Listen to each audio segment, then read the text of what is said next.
Richard, bonjour. Bonjour Vincent. Alors pour ceux qui ne vous connaîtraient pas, vous êtes éditorialiste de la chaîne YouTube Grand Angle et également chroniqueur pour Or.fr. Et vous avez un jugement assez radical sur la situation actuelle puisque vous dites aux épargnants, fuyez la monnaie et débancarisez-vous. Pourquoi donc ?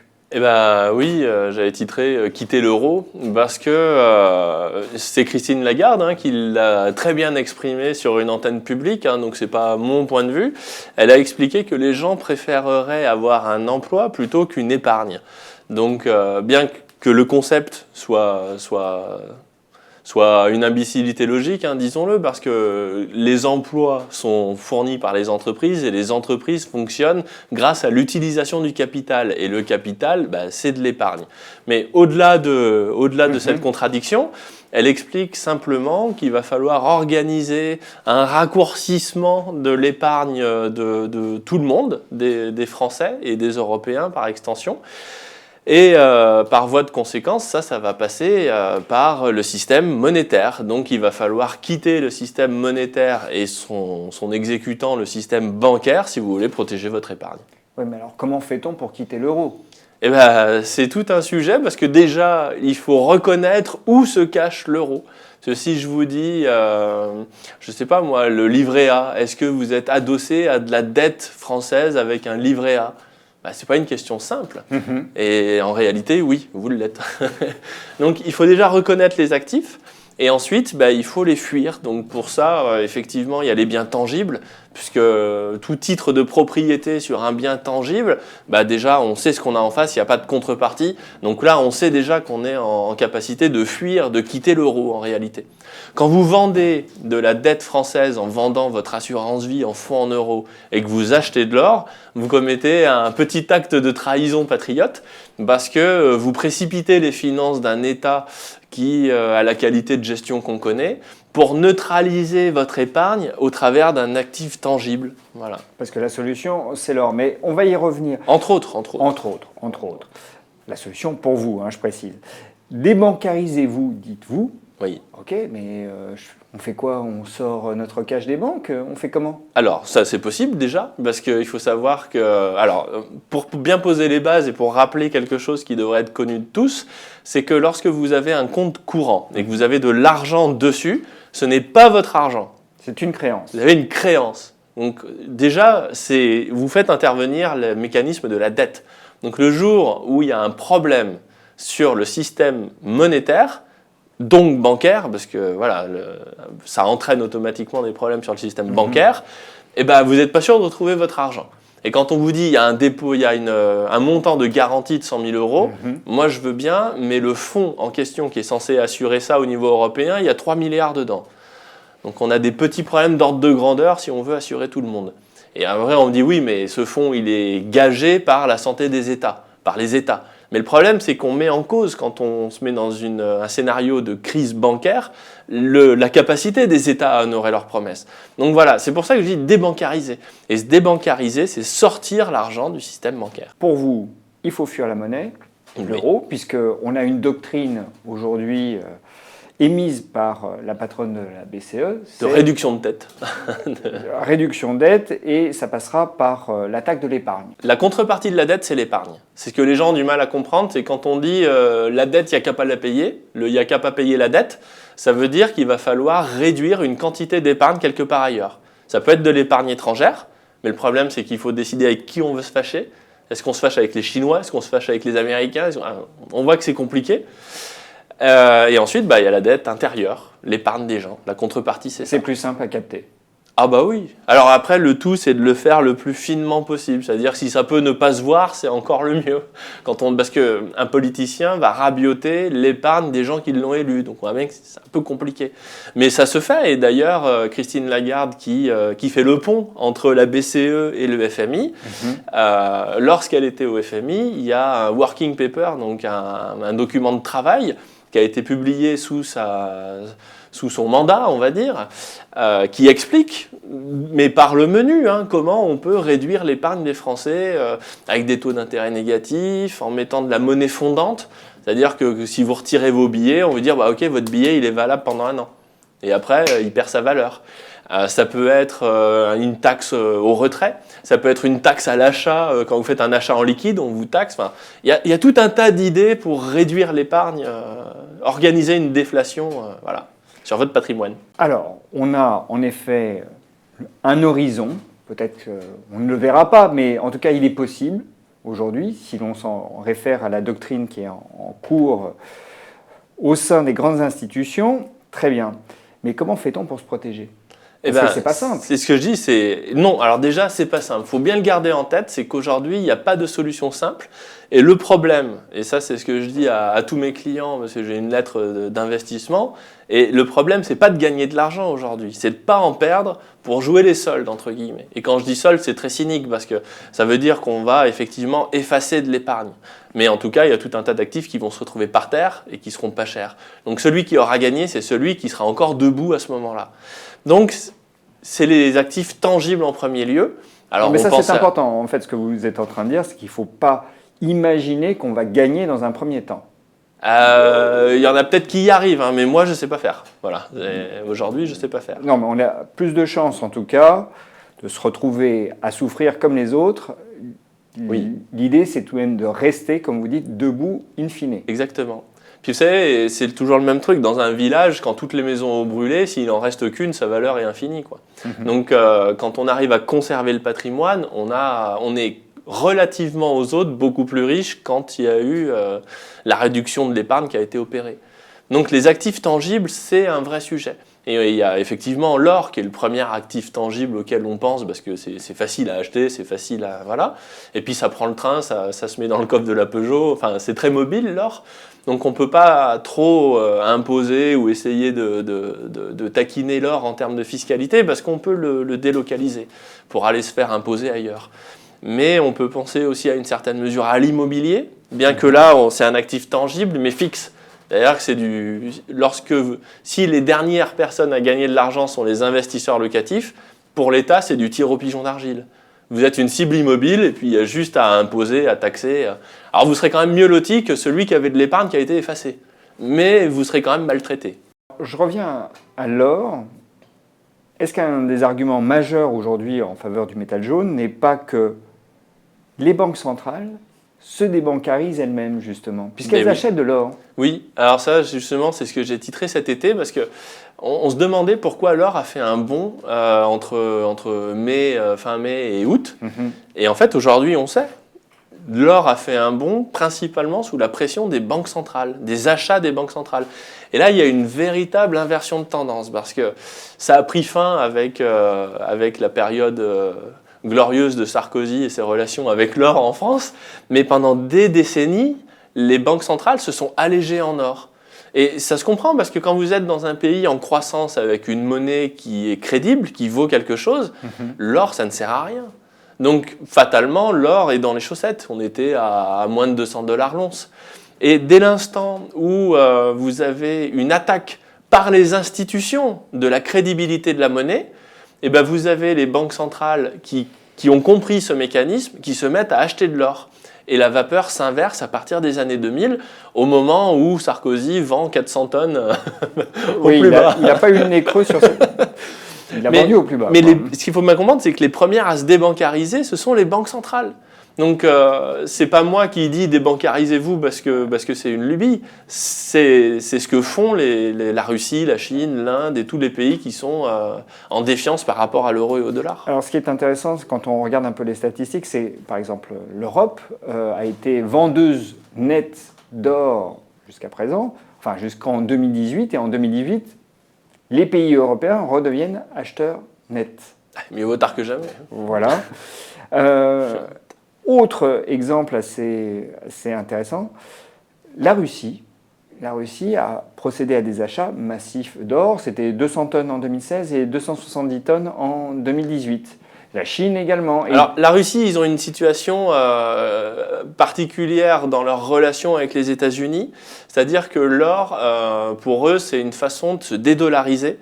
Parce qu'il faut savoir qu'avec l'extraterritorialisation de la loi américaine sur le dollar, c'est une expression complexe, mais en fait, ça veut dire que quand vous négociez en dollars, vous êtes soumis à la loi américaine. Et ça, c'est un vrai problème parce qu'on connaît toute l'affection que le gouvernement américain porte à la Russie. C'est moins vrai avec Trump, mais sous Hillary Clinton, elle avait quand même eu des déclarations comme quoi il faudrait... voilà. Donc la Russie a besoin d'évacuer les dollars qu'elle a dans ses comptes. Pour ça, il y a l'euro, mais elle en a déjà. Et donc l'or prend une place plus importante. La Russie n'est pas le seul pays à acheter de l'or. On a également la plupart des pays qui font partie de la nouvelle route de la soie qui en achètent. La Chine, l'Inde, oui, bien sûr. Et ça aussi, c'est intéressant au plan géopolitique. Alors c'est très intéressant parce qu'aujourd'hui, on voit que la Chine est en train de restructurer sa zone d'influence historique autour de sa monnaie. Et le problème, c'est qu'on a quand même un problème de confiance dans le yuan, qui est une monnaie qui, on va dire, émergente en tant que monnaie internationale, mais qui n'est pas une monnaie vraiment internationale aujourd'hui. Donc globalement, c'est dans les vieux pots qu'on fait les bonnes soupes. La recette pour la Chine semble d'être d'asseoir d'une façon ou d'une autre sa monnaie sur l'or, pour lui donner une crédibilité. Et on sait que la Russie, grâce à tout le génie que l'Europe et les États-Unis ont déployé, s'éloigne maintenant de l'Occident, alors que historiquement, la Russie est un allié de l'Occident, et il y a une proximité, pour se rapprocher de la Chine. On a poussé la Russie dans les bras de la Chine. Et on le voit, il y a des tas d'accords de swap qui sont faits entre la Russie et la Chine, et ce ne serait pas du tout étonnant qu'ils aient des accords aussi basés sur l'or pour tisser des relations monétaires durables dans la stabilité de la zone. Donc si on vous suit, une des façons de fuir la monnaie et de se débancariser, c'est d'acheter des actifs tangibles, et l'or en est un. En fait partie. Ok, mais on achète évidemment de l'or physique, très bien, mais sous quelle forme? Des lingots, des pièces? Alors, les lingots et les pièces, c'est une question de la taille de poche. Quand vous achetez des pièces... Vous avez raison, la surface financière requise n'est pas tout à fait la même. Voilà. Alors, je sais qu'il y a des petits lingots d'1 gramme, des lingotins, des lingotins, etc. Oui, je faisais plus référence à ça qu'aux gros lingots. J'écarte en fait ces produits-là, moi, les lingotins et tout ce qui est un peu fantaisie, entre guillemets, parce que quand on achète de l'or, alors pour moi, qu'on se comprenne bien, je parle toujours d'or physique. L'or papier est à proscrire parce qu'il y a un ratio entre l'or papier qui se promène et la quantité d'or physique en gage réel qui est absolument effroyable, ça peut monter jusqu'à 500.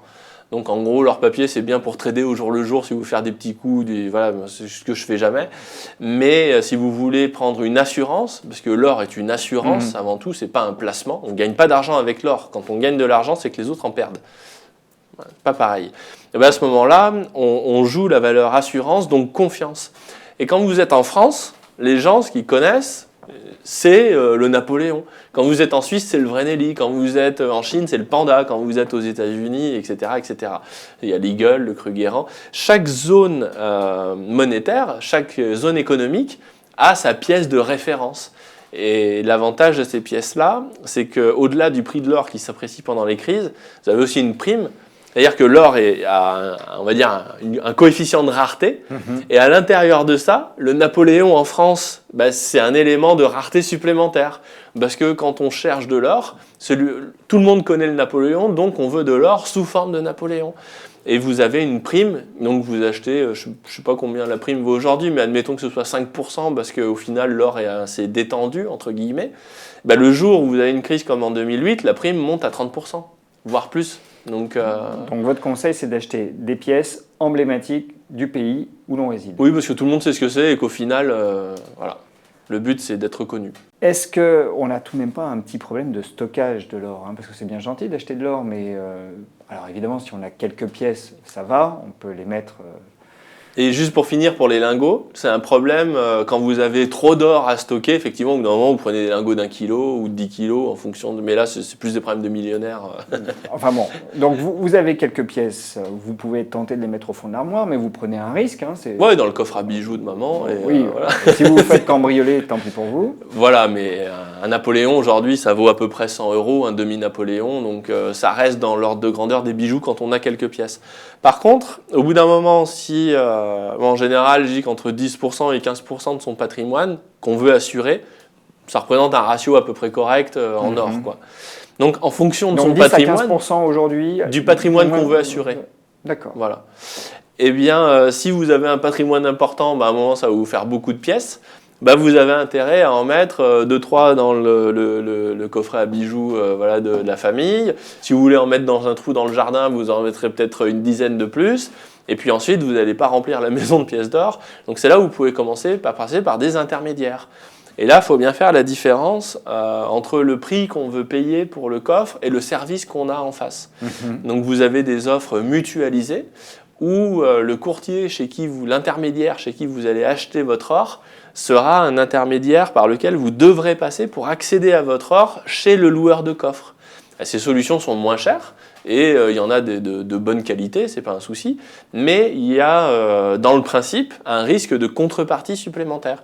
C'est-à-dire que c'est un peu... imaginez la distance de vous par rapport à votre or. Quand c'est la boîte à bijoux, c'est à portée de la main dans le tiroir de la table de nuit.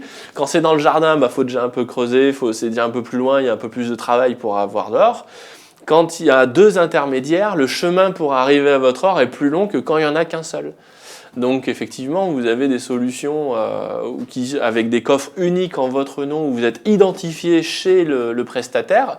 Puis c'est des prestataires, c'est des gros bras qui sont spécialisés dans la garde en coffre, des Brinks, des Malka Hamid, des gens comme ça. Et là, effectivement, c'est le circuit au plus court. Alors bien sûr, à chaque fois que je parle de coffre, c'est hors circuit bancaire, puisqu'on a vu dans les pays en Grèce ou à Chypre, je ne sais plus, où ils ouvraient les coffres dans les banques pour faire l'inventaire, et puis tout ce qui était or et cash, ça disparaissait, quoi.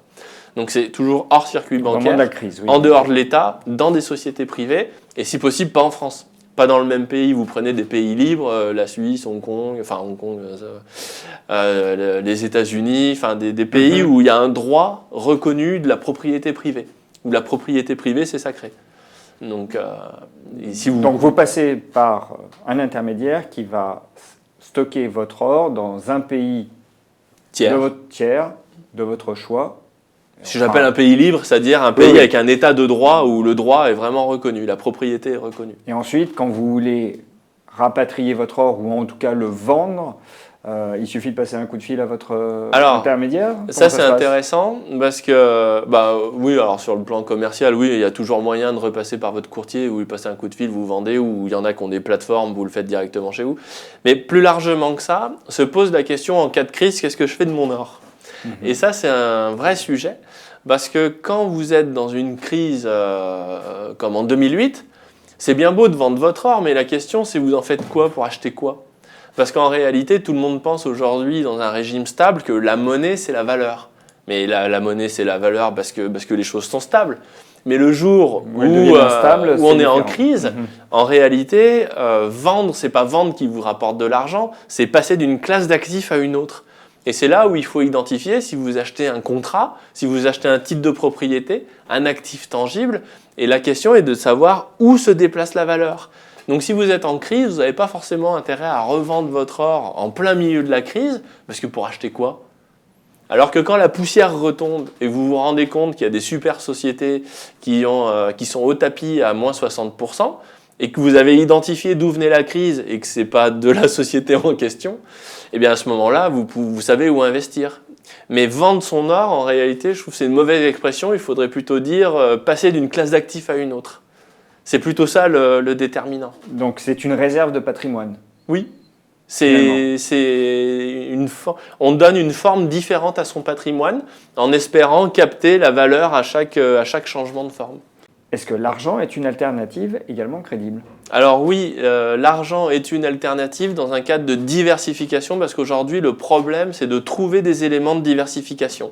Donc même les actions, on peut se dire qu'on va en prendre un peu, peut-être 10% ou 15%, 20% du portefeuille, parce qu'on va prendre une claque, mais au moins, si on prend des belles sociétés, on peut penser que ça va remonter. Alors que si on a un haircut, comme on dit sur les comptes courants, ça ne remontera pas, c'est perdu. Mais le problème avec l'argent, pour moi, c'est qu'on s'éloigne de la fonction primaire de l'assurance de l'or. L'argent a un côté bien plus spéculatif parce que c'est déjà bien plus utilisé comme matière première en proportion que l'or ne l'est. Et puis, le fameux ratio de 1:40 entre la valeur de l'or et de l'argent, il n'y a rien qui nous dit qu'on va le retrouver un jour. Il y a une expression qui disait la dette, c'est la monnaie des esclaves, l'argent, la monnaie des honnêtes hommes, et l'or, la monnaie des rois. Et on voit bien un peu cette classification, et de tout temps, l'or a été une monnaie, l'argent, ça dépend. Donc pour moi, je le vois plus comme faire un coup, diversifier, ou n'importe comment, je lui donne une place moindre dans mon allocation. Donc la priorité, c'est l'or, et 10 à 15% dans le contexte actuel. Oui, en fonction du patrimoine qu'on va assurer. Ouais. Richard, merci. Merci Vincent.